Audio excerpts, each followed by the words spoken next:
All right, everybody. Welcome back to another live here at Jill's office. My name is Nicole, and I'm the Director of Sales and Marketing at Jill's office. And I've been here for about 9 years now. And I'm really excited to have another guest on our show. I'm going to do a little intro really quick. We have Jeff Marinelli. He is a serial entrepreneur, which I absolutely love. He has multiple success stories in the service industry. So he's like one of us. Jeff started his first home improvement company about 10 years ago, and he built it from $0 in revenue up to over 1.5 million in just 3 short years. And that is so impressive. I'm excited to learn more about how you did that. And I'm sure other people are going to want to pick your brain. But Jeff here has a ton of experience in the service industry throughout both success and failure.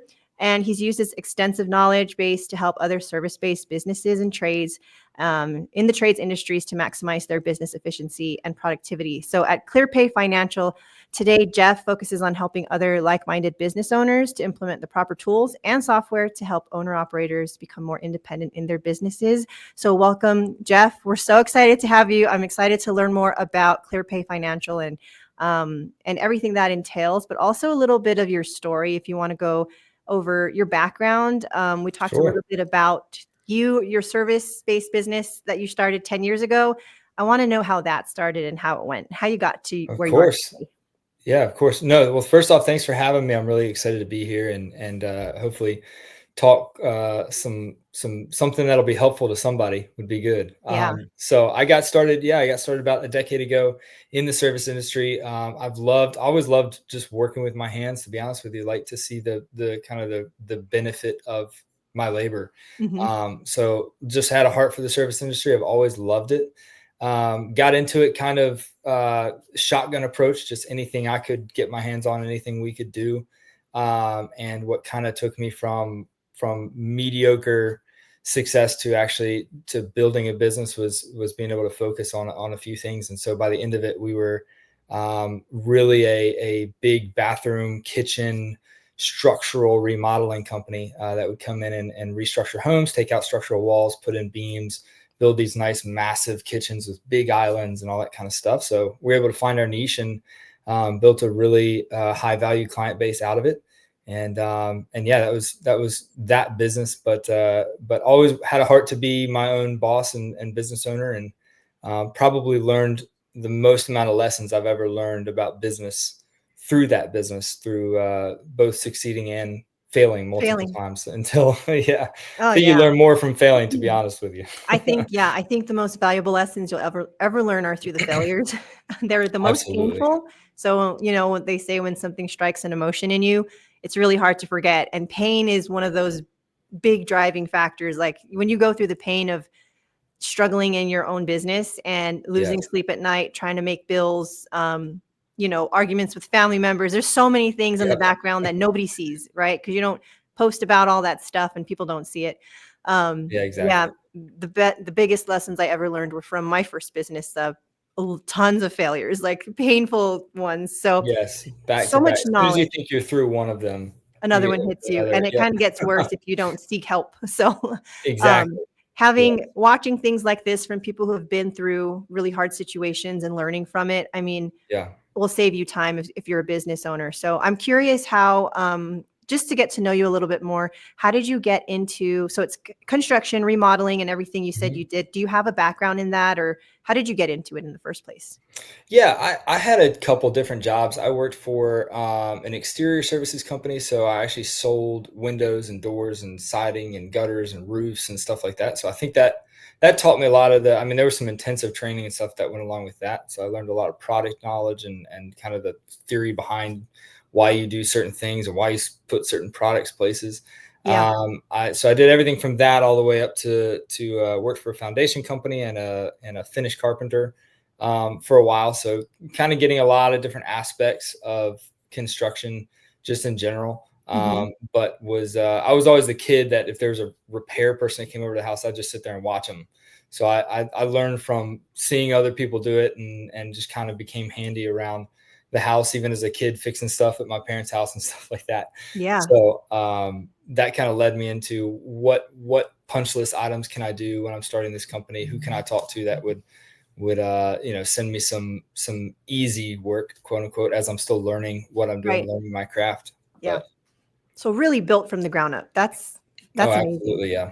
That's Yep. really cool. So now you are the co-owner and co-founder Yes, ma'am. of ClearPay Financial. We Yes. want to learn a little bit more about what that company does, when you started, and everything like that. So give us a little breakdown of ClearPay Financial.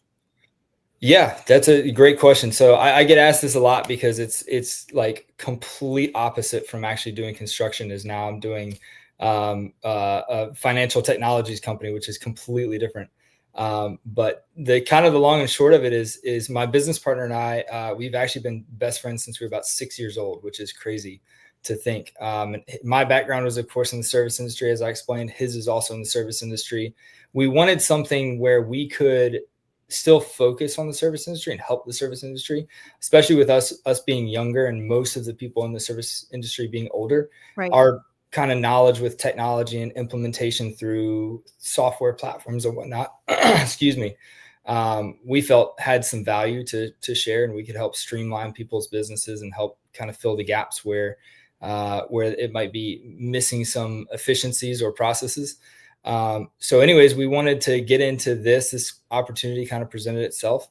And kind of like home improvement, when we started, we weren't really sure where we wanted to focus or how, we could best be of value to people. And we've, over especially the last 18 months, we've really found our hyper focused on our niche of the service industry and being able to come in and partner with service-based businesses who maybe they're a month old or maybe they're 30 years old, being able to come in and give them tools that they need, the things like Jill's office, for example, where it's a tool that they're missing that can help their business run more efficiently.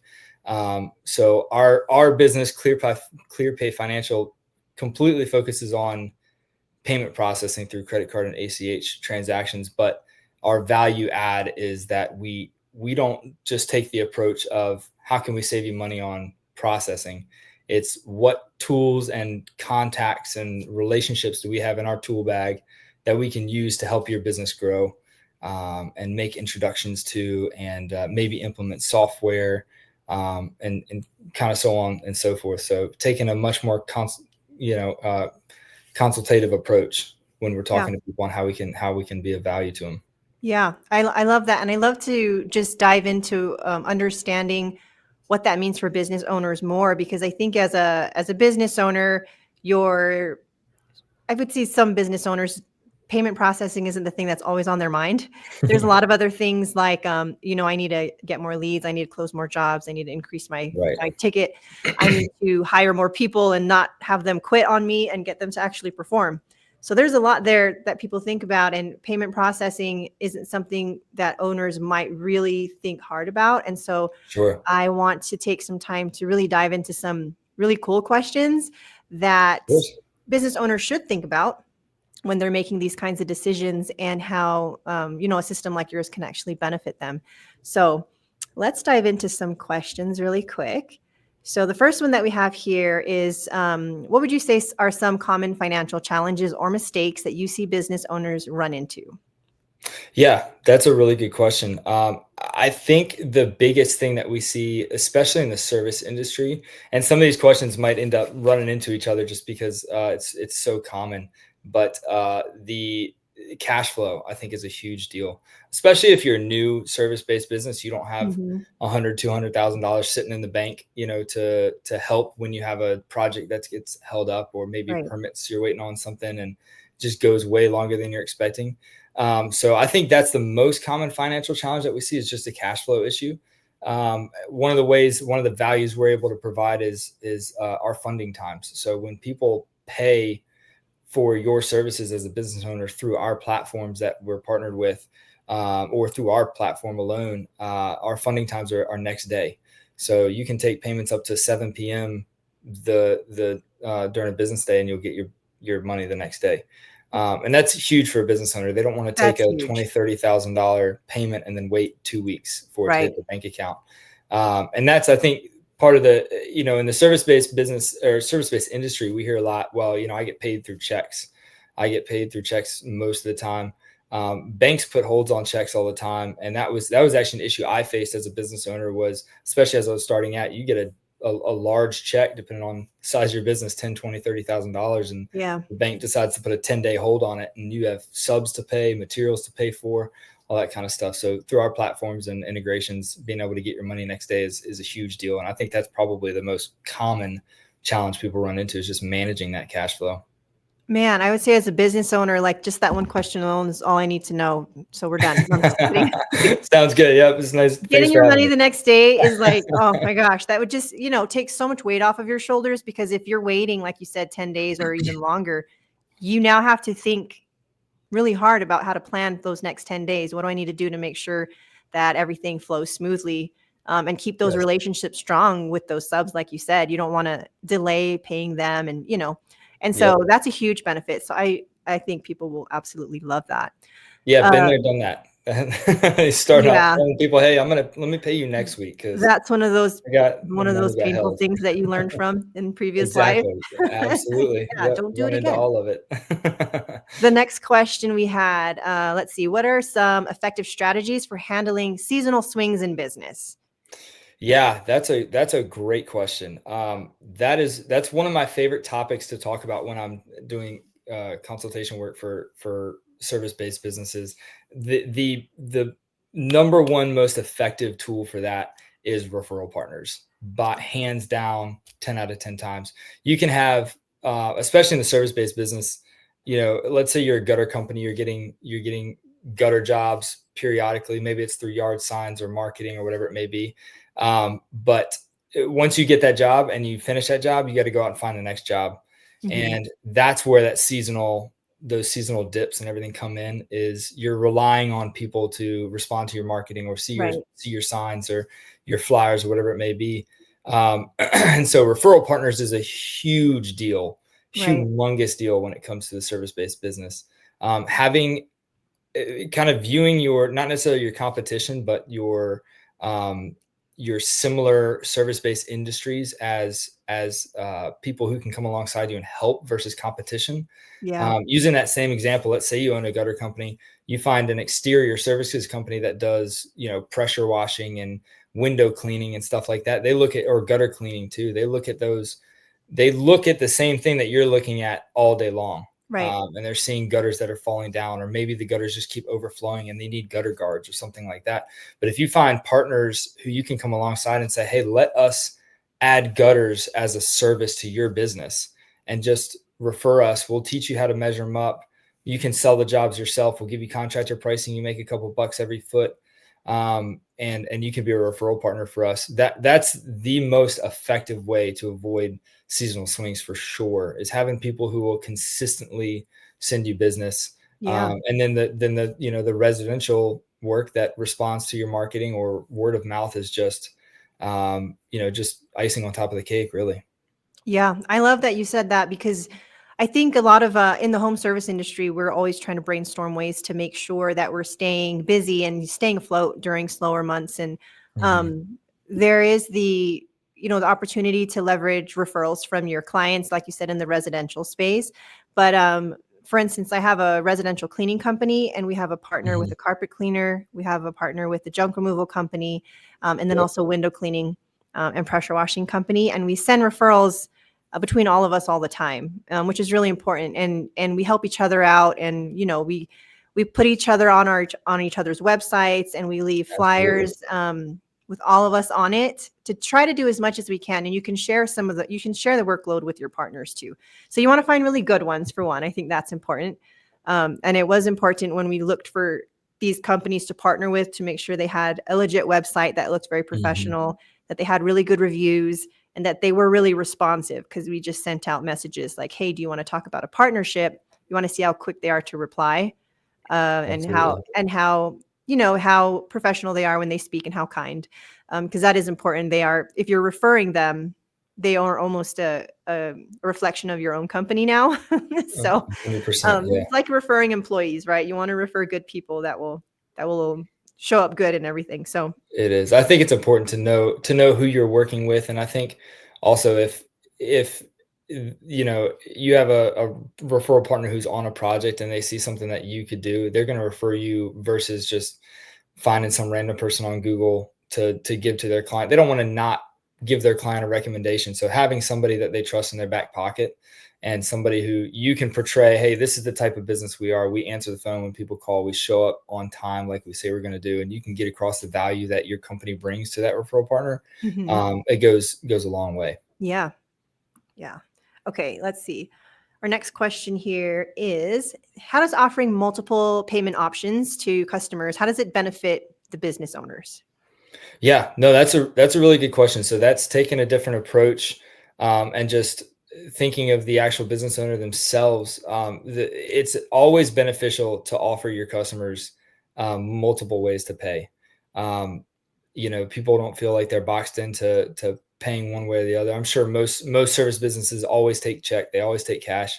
There's no problem with that. But with our platforms, we offer two methods of payment, and that's credit card and debit card, of course, and then ACH, which is electronic check, essentially. So just like you would pay your electric bill when you sign in, you put your account and routing number in and hit pay.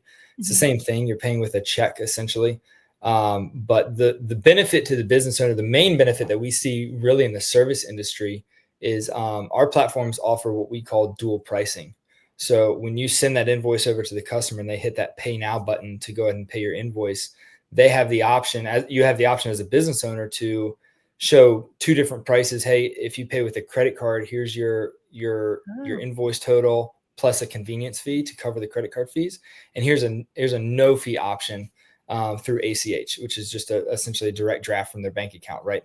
And business owners love that because they don't feel like there's anything wrong with passing fees on to the customers because they're giving them a no fee option. They're not boxing their customers into one option and one option only. Our systems are set up correctly. We deal with underwriting and set up your account legally the right way to be able to do that.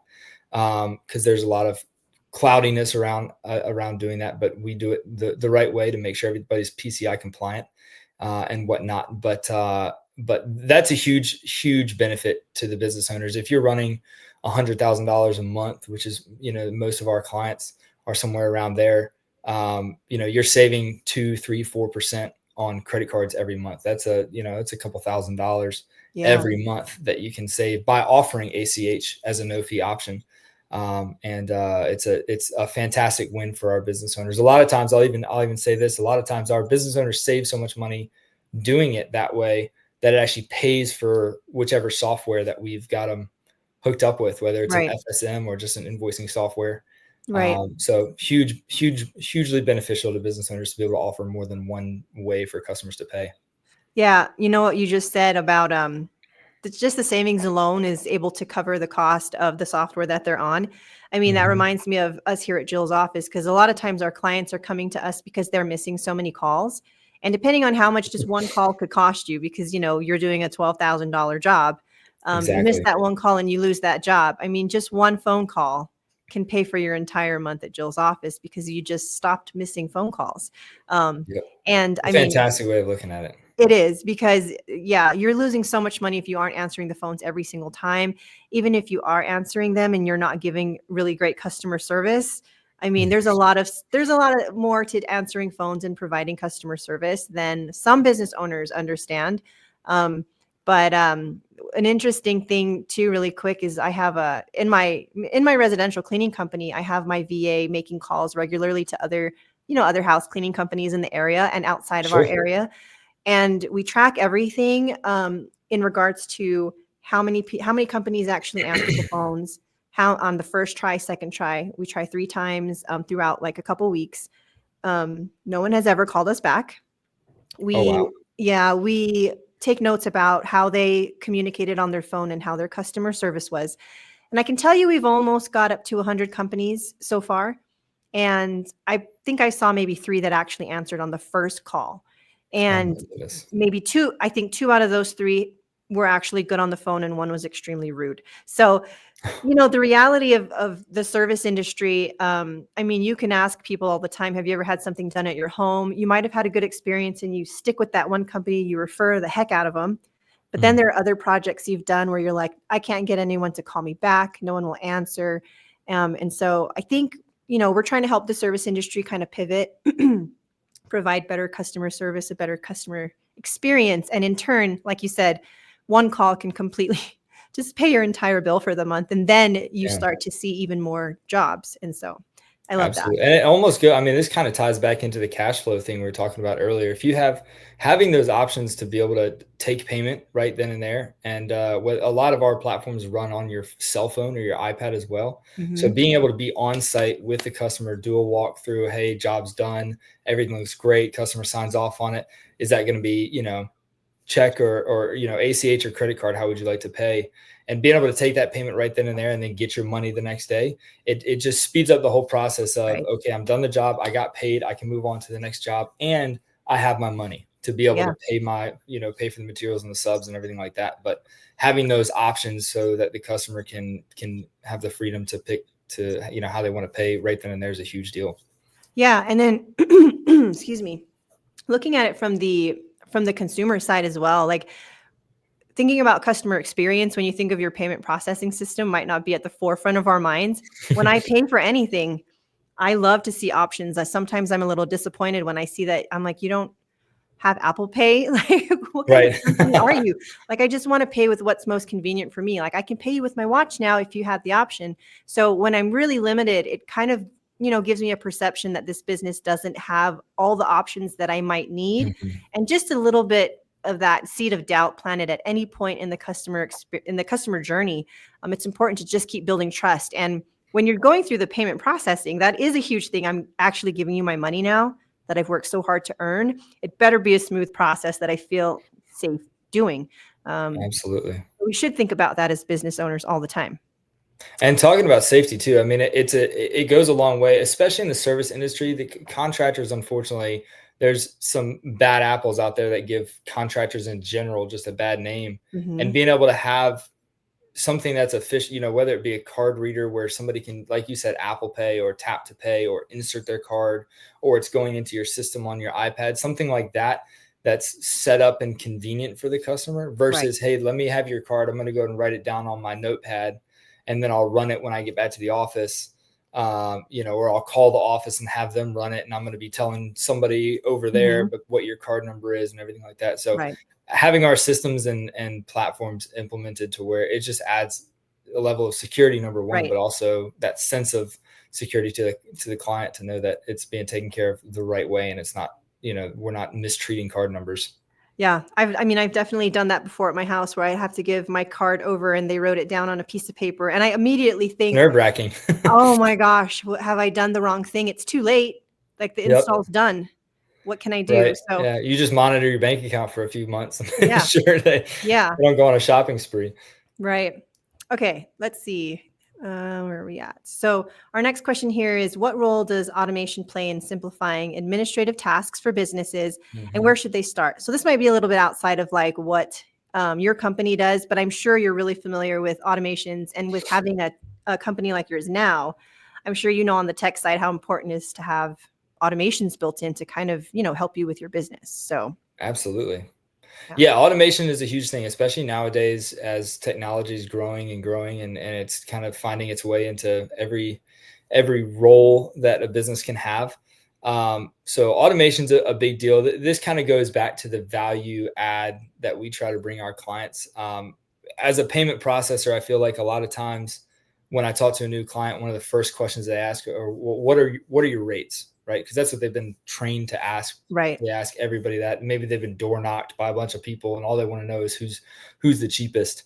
And truthfully, I mean, when I talk to new clients, I say, listen, saving you money and getting your rates to where you need to be is the easiest part of my job.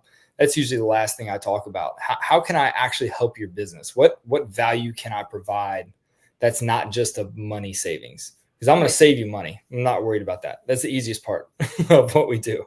Yeah. And so a lot of the software platforms that we've integrated with and we've partnered with have a lot of really good automations that just add value to your business simply because they automate the easy, simple, nonchalant tasks throughout the day to give you as a business owner more time on your hands to be able to talk to clients or answer phone calls like you guys said, or Mhm. run quotes or check on projects or whatever it may be. So a lot of the platforms we use have a ton of automation. not only just for, maybe it's customer communication, saying when you're on the way with your client or to your client's house, or automation where it asks the customer for a review at the end of the project. Things like that are all automated in a lot of our systems. But even something as simple as, once you send somebody an invoice, if they don't pay it within a day or two, it'll send out automatic reminders and stuff like that. Is hugely beneficial as a business owner, especially in the service industry. You're running around like a chicken with your head cut off about Or 8 or if days a your week. card is if your card is expired. Yeah, I know that absolutely. we run into issues a lot like that. I think that there's so many options for using rechargeable cards nowadays, and a lot of clients do use them, and so they don't have the funds inside of that card.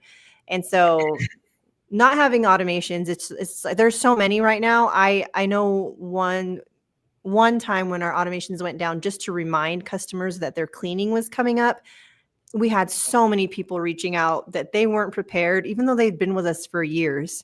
They weren't prepared for their cleaners to come that day, even though it's the same day every single month, because they Right. didn't get the reminder. And we've trained them that we send these reminders. But it does take the task out, because imagine if I had my office staff calling every single client a day before they're Mhm. clean, following up when someone's card declined. There's just, you could utilize your staff for so many other things. And the automations just, they save so much time. They do, absolutely. And it takes a lot of I mean, it really, I love how your first question you asked was, what's the biggest financial struggle? Mhm. Because it really all goes back to that. You don't have to chase money down if you have automations where, it's the system's following up for you. They're making sure those invoices get paid and keeps your cash flow, on track. So very Yeah. important. Yeah, for sure.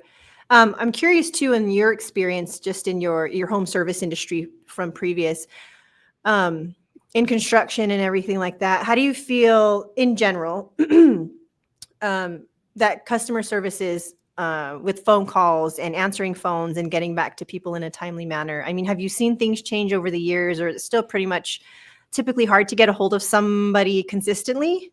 Sure. Yeah, that's a big one. It's huge. And something I love that Jill's office does, because I know that when I started my home improvement company, I had a lot of people that said, okay, well, there's 50 home improvement companies in the 10-mile radius. How are you going to be any different? How are you going to stand out? How are you going to be successful?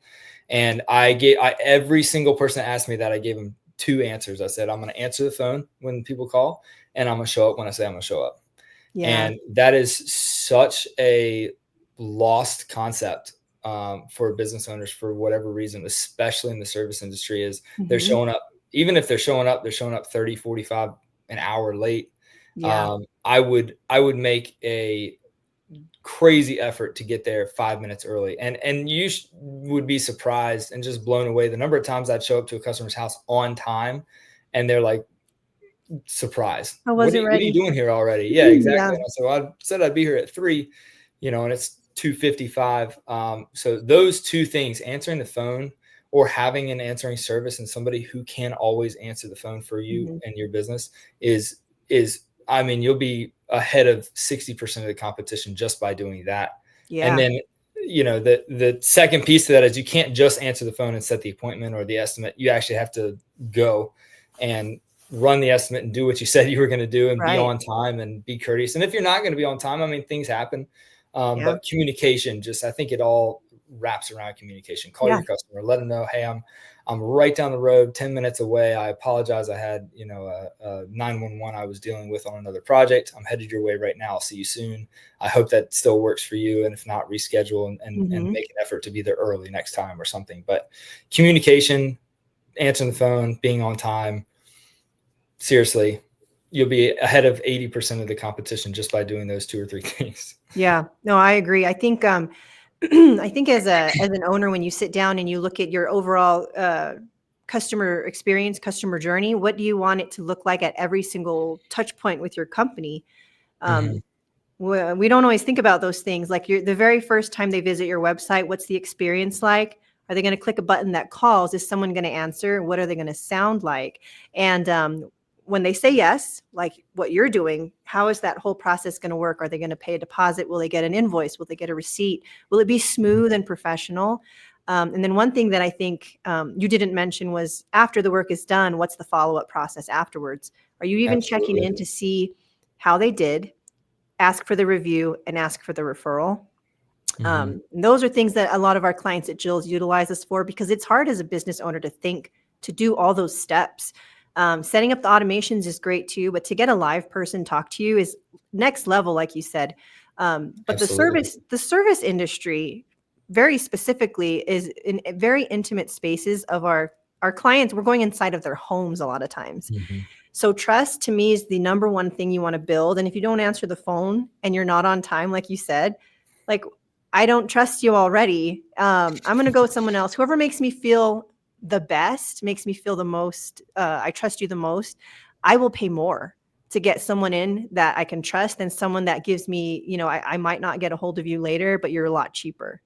And I think that's the kind of customers you want to attract. They value you so much more. They'll pay more if you'll deliver. Yeah. So I think Yeah, and that's what I was talking about earlier, how when we started to find our niche of clients we were working with and the type of jobs we were getting, that, I mean, you hit the nail on the head with that. It was just finding those high value customers.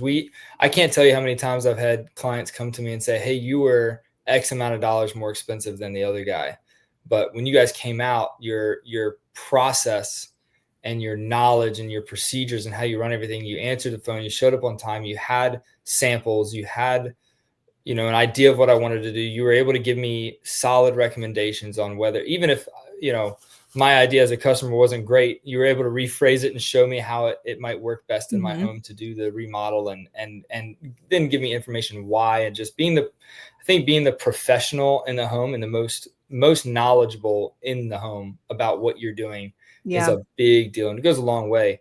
Like you said, people do spend more. We were not the cheapest guy on the block, and that was never our goal, was to be the cheapest guy around. But we wanted to be the best and the most comprehensive people that you could hire, and that's kind of where we landed. Yeah. In any home service business that's come into my home to do anything, I loved the companies and I hired the companies that were the most educational. So if I'm looking at 1000%. getting my windows replaced, I want to hear you talk about it, because I don't want to be sold to in a way that's like trying to convince me. I want to know what this material is made out of and how it helps my family and how it helps my power bill, while feeling like you care. I've done, blind replacements, getting all the blinds replaced and asking questions. And they're just the person that's the most willing to take time and explain what the material is. But they can feel me out too. If I'm done, I don't want to talk about the material as much. Tell me about the benefits, the education piece, I think, is huge. People love edutainment, right? They like to be Right. taught things. It's a good word. I'm going to use that. Yeah, like you're a smart person. Let me share with you what I know so that you can feel like a more informed homeowner.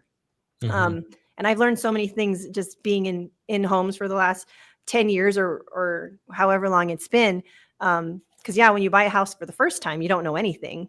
You probably knew tons of stuff because construction. I didn't know anything. So over the years, I was fortunate to know what I was doing. No, I mean, I wish I could go to school just to learn a little bit of things about handyman work. Do they have classes like that? Because I want to fix some things, but I don't want to replace my whole roof, if that makes sense. But sometimes you just envy people that know how to put up drywall and do framing. Like, man, that sounds like a really good skill. But yeah, no, it just goes, it's so good to have that, caring about the aspect of thinking about the customer's journey and their perspective when you come in their home. And like you said, home service businesses are not very good at answering their phones, being on time. They forget the customer side. They think that they start to think that you just need them. They forget what the customers need. As a consumer, you have the internet. We can find anybody to help us. We're not limited just to, a phone book anymore. So we can literally find tons of companies, and there's a lot of people who do things on the side. Are we going to be driven to find someone who's not licensed because I can't get someone to reply to me who is licensed? And so, being the person that answers the phones, is on time, and is just has a good customer experience, you're going to win so much more than if you don't do those things. So I Absolutely. And appreciate that. you can be the best company out there as far as workmanship and craftsmanship and whatnot. But it really boils down to communication. If you don't answer the phone when you got customers that call that maybe they have issues or they want to do another project. I mean, if you do really good work, you should get a whole lot of word of mouth referrals. But if you're not answering the phone and just doing the easy things, the Yeah. simple things of communication, then it takes away a lot of the credibility that you Yeah. built. And you've got people with like previous trauma from working with other contractors to do things. Oh man. If they got burned Yes. before and you don't answer even one time and don't reply, I mean, they just feel again, I'm getting scammed. Something's going to happen, and you've already started the whole relationship off on the wrong foot. And so, yeah, Absolutely. I and when you're probably dealing with 50% of the thousands, customers I walked into probably had a horror story yeah, of or the project was started by somebody else and then they just again, abandoned. communication, they didn't call, they didn't show up, they didn't, they Yeah, ended up firing them because they're yeah, just terrible at letting them know what's going on yeah. in their own house, like you said. Yeah, and we're in the social media age. We've been in it for a while. If you're in any of these like city pages, you see companies blasted all the time. And so Absolutely. you have to protect your company and its reputation because it could just take one thing like this company never returns my calls. Do not use them. All it takes is that one person That wanting to one say that, person. yeah, on social media. So it's like, you know, making sure you're finding ways to, you don't have to be the one to do all the things. You just need to figure Right. out the processes so that those things don't get dropped. But yeah, when we're talking about payment processing, again, it's just this topic that we don't talk about every day. But hello, this is how you get your money, right? Like Absolutely. you need a way to take money in, and to get it the next day is insane. I mean, like like you said, that's like number one It's a thing. I big need my deal. money fast. Exactly. Yeah, you definitely have to have your money as a business owner, and even more so, I would say even more so starting out. But I mean, I've worked with and done some consulting work for business owners who have, 5, 10 years behind them, and they're still dealing with cash flow problems. Yeah. People not paying, and a lot of it goes back to the systems and automations and standard operating procedures and whatnot that aren't in place that need to be able to help your Mhm. business run smoother. But yeah, no, you're right. Yeah. So thank you so much for being on this show. I think I've used up a ton of your time. So much good information about ClearPay Financial. So here is your website up here. If anybody wants to visit, this is the website to go, Absolutely. clearpayfinancial.com. And then, Jeff, is there anything else you want to share, or is there any other way you want people to reach out if they have questions? No, our website is the best way. We have our information. You can send us a message, contact us, phone number there as well to get in touch with our support staff. But we'd love to help anybody that has questions, even about just kind of a consultative phone call on what do I do? What's the next step with my Mm. business? How do I maximize efficiency Yeah. and whatnot? And it sounds funny to kind of put that hand in hand with payment processing, but like you said, the finances and the money of your business touches so many other things that a lot of times it really does go hand in hand. And yeah, we'd love to help and talk to any business owners that may be interested. Cool. And then if anybody is interested in more about Jill's office, of course, this is our website, jillsoffice.com. If you go to our website right now, we have a little pop-up that'll come up about the home service workshop in February. Home service workshop is a one show with multiple tracks inside of it so that you can save some of your money going to different shows throughout the year. So we've got some really great tracks going on, but Jill's office is hosting MDA, which is Million Dollar Academy. And that track is specifically to help train your admin staff, your GM, your office manager, your field tech. If they're doing any admin work, we've got things built out because we specialize in customer service here and we do tons of administrative tasks. It's to help them level up. So we've got an HR basics track. We have things with organizational efficiency, automations, AI, customer service and sales in general. And so if you're looking to add more value to your anybody on your administrative staff, and if you're looking to retain them, because if you tell your admin or your VA that you're going to send them on a trip to help level them up, that's like the number one way to retain an employee. Excuse me. So visit jillsoffice.com. Make sure that you go back and you visit Jeff at ClearPay Financial. Thanks so much, Jeff, for being on the show. I love talking to you, and I'd love to follow up with you later. And yeah, thank you. Thank you so much for having me. It's been a blast, and hopefully, I was able to impart some valuable information So much. to I anybody that loved may it. need it. Cool. So, Thanks, everybody, and we'll see you next time.